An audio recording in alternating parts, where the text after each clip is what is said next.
Hello everyone, my name is Damini and I welcome you all in my YouTube channel.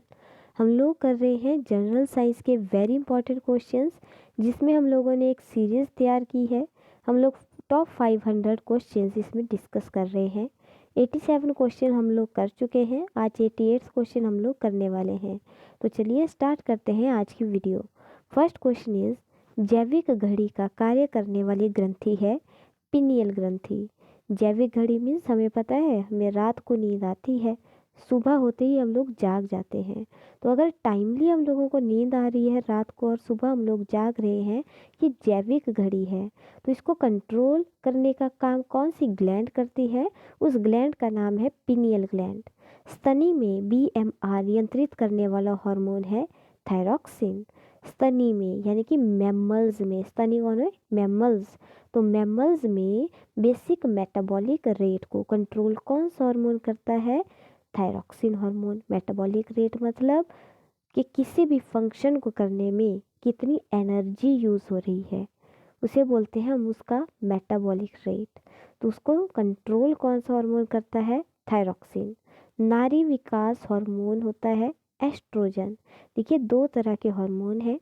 एक है जो mails में mail वाले character लाएगा, यानी लड़कों में लड़कों वाले करेक्टर जिसकी वजह से आएंगे, और लड़कियों में लड़की वाले करेक्टर जिस हार्मोन की वजह से आएंगे।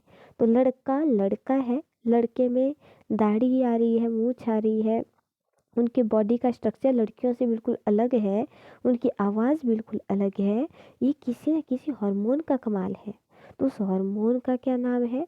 तो मेल के अंदर जो हार्मोन होता है उसका नाम होता है टेस्टोस्टेरॉन। इसको आप लोग चाहे अपनी कॉपी पे लिख लीजिए, टेस्टोस्टेरॉन। और फीमेल के अंदर जो हार्मोन होगा उसका नाम क्या होगा? एस्ट्रोजन।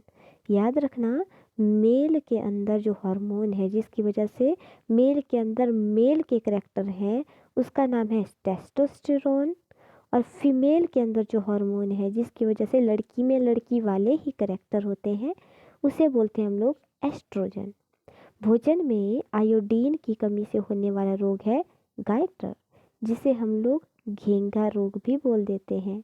आप लोगों ने देखा होगा या सुना होगा कि गले के पास कुछ यूं करके उभार सा आ जाता है। मान लो अगर ये किसी का गला है तो यहाँ पर एक उभार सा आ जाएगा, स्वेलिंग सी, जिसे हम लोग घेंघा रोग बोल देते हैं। तभी तो आप लोगों ने टीवी में ऐड भी देखी होगी कि आयोडीन युक्त नमक खाएं, बार बार सुनते हैं हम लोग। तो आयोडीन युक्त नमक क्यों खाएं? क्योंकि आयोडीन की कमी से एक बीमारी होती है, गले के पास स्वेलिंग सी आ जाती है, और उस बीमारी को हम लोग गायटर या फिर घेंघा रोग कहते हैं। द्वितीयक उपभोक्ता का उदाहरण है मेंढक। अब जो उपभोक्ता हैं जिन्हें हम लोग कंज्यूमर भी कहते हैं, ये हो सकते हैं प्राइमरी, सेकेंडरी हो सकते हैं,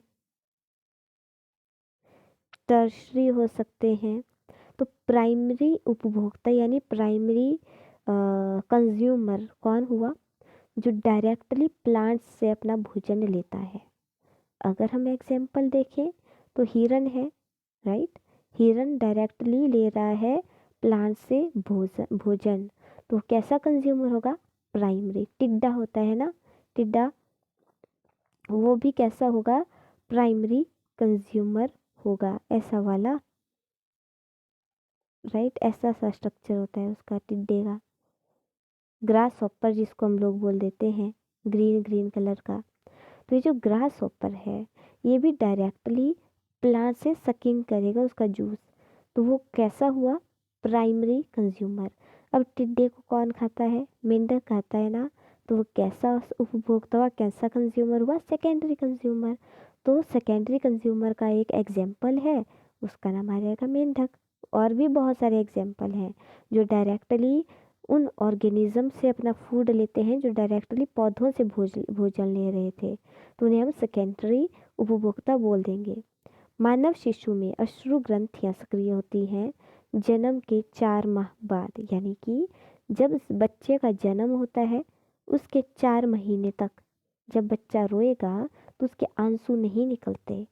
आंसू कब निकलते हैं? 4 महीने के बाद, क्योंकि उसकी जो आंसू वाली ग्रंथियां हैं वो 4 महीने के बाद ही सक्रिय होती हैं। ग्वारपाठा किस आवास में पाया जाता है? मरु आवास में। ग्वारपाठा किस आवास, आवास क्या होता है?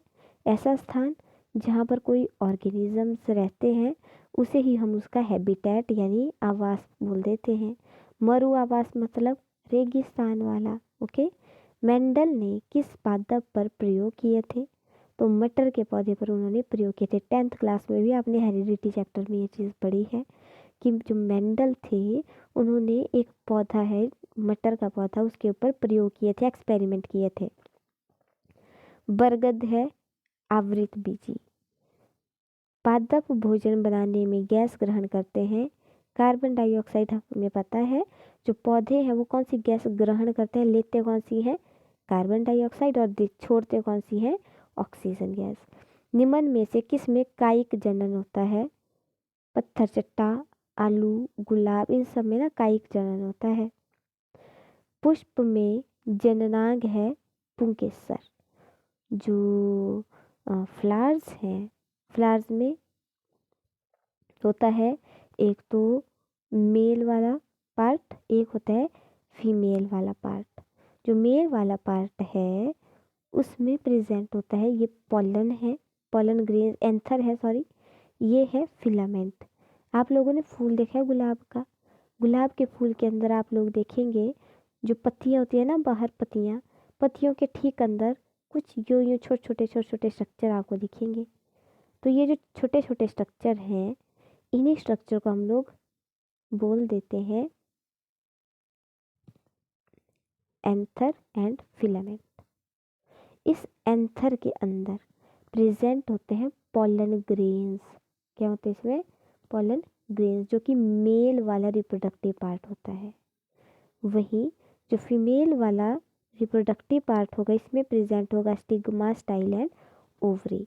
इसको डिटेल में आपने मेरी रिप्रोडक्शन वाली वीडियो देखनी है, उसमें मैं बहुत अच्छे से इस फ्लावर के बारे में आपको समझा दूंगी। ट्राइपेनोसोमा से होने वाला रोग है निद्रा रोग। तो ट्राइपेनोसोमा एक ऑर्गेनिज्म है, स्मॉल ऑर्गेनिज्म, वो करता है एक बीमारी कॉज जिसे हम लोग स्लीप सिकनेस बोलते हैं। CaCO3 का आवरण किसके शरीर में पाया जाता है? तो मोलस्का के शरीर पर। मोलस्का एक हम लोग बोल सकते हैं कि एक ग्रुप का नाम है मोलस्का। बहुत सारे ऑर्गेनिजम्स हैं मोलस्का के अंदर, जब हम लोग उनको क्लासिफाई कर रहे होते हैं।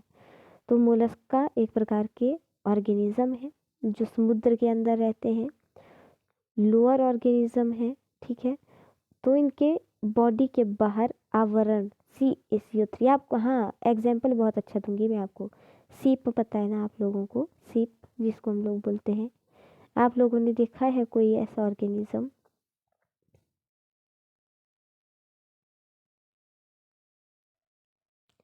ये ऑर्गेनिज्म भी आप लोगों ने देखा होगा।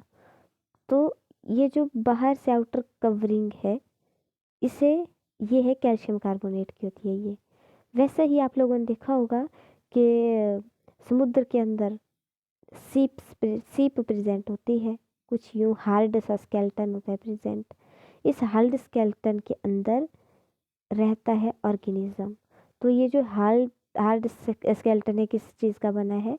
कैल्शियम कार्बोनेट का। और ये जो अंदर ऑर्गेनिज्म है ये कौन सी फैमिली को या फाइलम को बिलोंग करता है? उसे हम मोलस्का बोल देते हैं। एबीज वर्ग का जंतु है उल्लू। एनेलिडा जंतु होते हैं बेलनाकार कृमि। अब आप लोगों को पता है पेट में कीड़े पड़ते हैं, कुछ ऐसे लंबे लंबे से होते हैं ना वो बेलनाकार। तो ये कौन सी क्लास को बिलोंग करते हैं? एनेलिडा नाम है उसका। मछली के हृदय की विशेषता होती है 2 कोष्ठ की हृदय। जो फिश है उसकी हार्ट में कितने चैम्बर्स प्रेजेंट होंगे? 2 चैम्बर प्रेजेंट होंगे। जबकि ह्यूमन बींग्स के हार्ट में कितने चैम्बर प्रेजेंट होते हैं? 4 चैम्बर्स होते हैं प्रेजेंट ह्यूमन बींग्स में। टेटनस के लिए टीका DPT। टेटनस के टीके का नाम क्या है? DPT।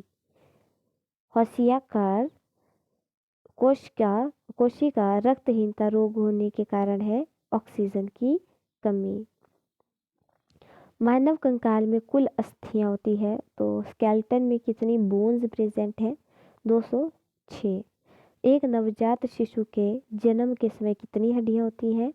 300 हड्डियां होती हैं जन्म के टाइम। फिर बाद में वो हड्डियां जुड़ जाती हैं और 206 रह जाती हैं। सुंदर राष्ट्रीय उद्यान किस वन्य जीव के संरक्षण के लिए है? बाघ के जीवन के संरक्षण के लिए।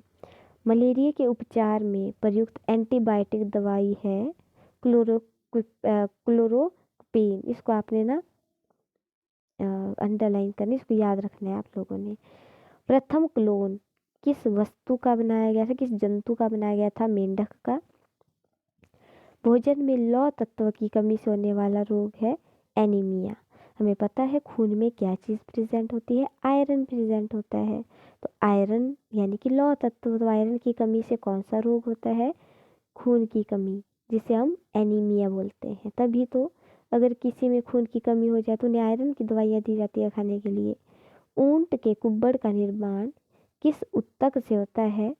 वसमय उत्तक। अब टिश्यूज अलग अलग टाइप के हम लोगों ने पढ़े हुए हैं, तो कौन सा टिश्यू है जिसकी वजह से ऊंट का कुब्बड़ बनता है? उसे हम लोग एडिपोज टिश्यू बोलेंगे, ठीक है, वसमय टिश्यू बोलेंगे हम उसको। स्तनधारियों के सूत्र में प्रमुख उत्सर्ज पदार्थ है यूरिया। तो यानी कि जो मैमल्स हैं वो क्या चीज़ एक्सक्रीट करेंगे? तो वो लोग बाहर निकालते हैं यूरिया। विटामिन ए की सर्वाधिक मात्रा किस में होती है? गाजर में सबसे ज़्यादा विटामिन ए होती है। मानव शरीर की मास्टर ग्रंथि है पिट्यूटरी। तो मास्टर ग्लैंड किसे बोलते हैं हम लोग? पिट्यूटरी ग्लैंड को बोलते हैं। और स्मॉलेस्ट भी है ये जो पिट्यूटरी ग्लैंड है।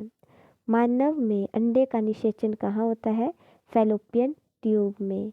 तो ह्यूमन बीइंग्स में फर्टिलाइजेशन जो होगी, हमें पता है फर्टिलाइजेशन क्या होता है? जब मेल गैमीट यानी स्पर्म और फीमेल गैमीट यानी ओवा आपस में इनका फ्यूज़न होगा, उस फ्यूज़न को बोलते हैं हम लोग फर्टिलाइजेशन।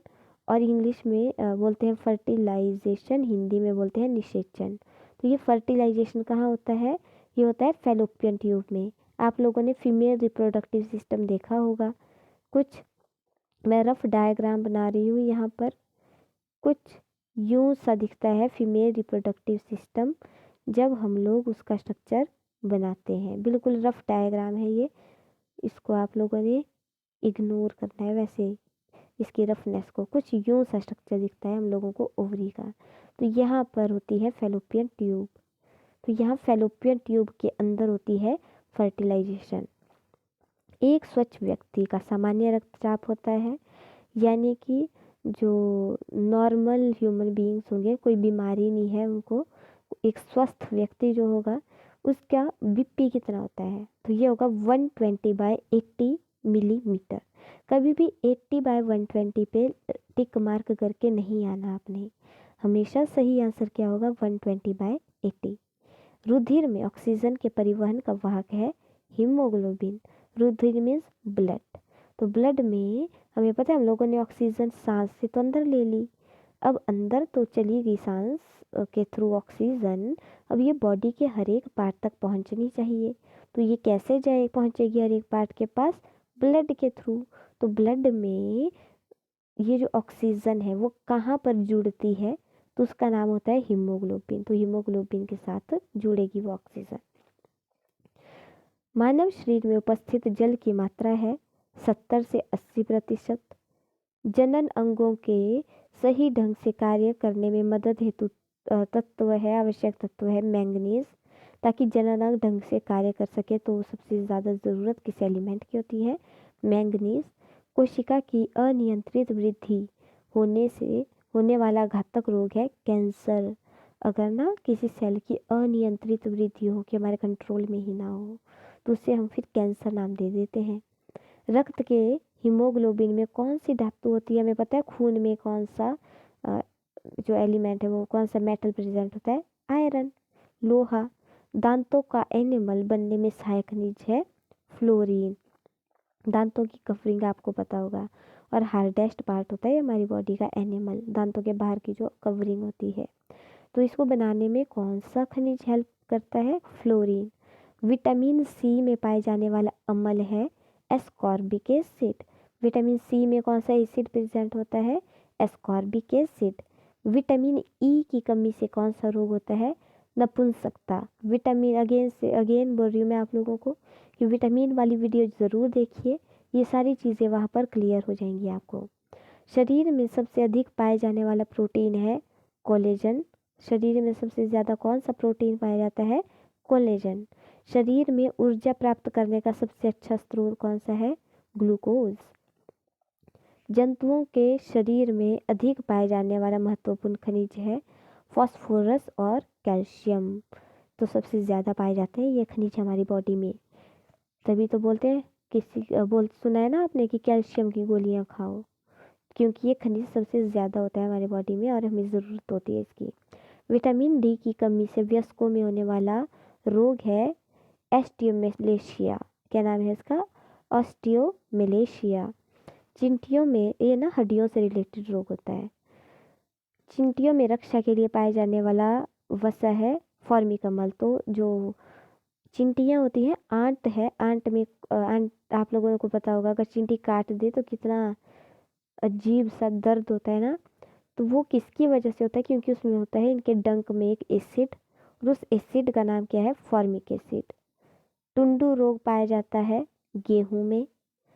कुन्नो अभयारण्य किस प्रदेश में स्थित है? मध्य प्रदेश में। मनुष्यों में श्वेत ग्रंथियों की संख्या होती है 25 lakh. So that's it for today. I hope आपको ये वीडियो पसंद आई होगी। Thank you so much. Bye bye. मिलते हैं नेक्स्ट लेक्चर में।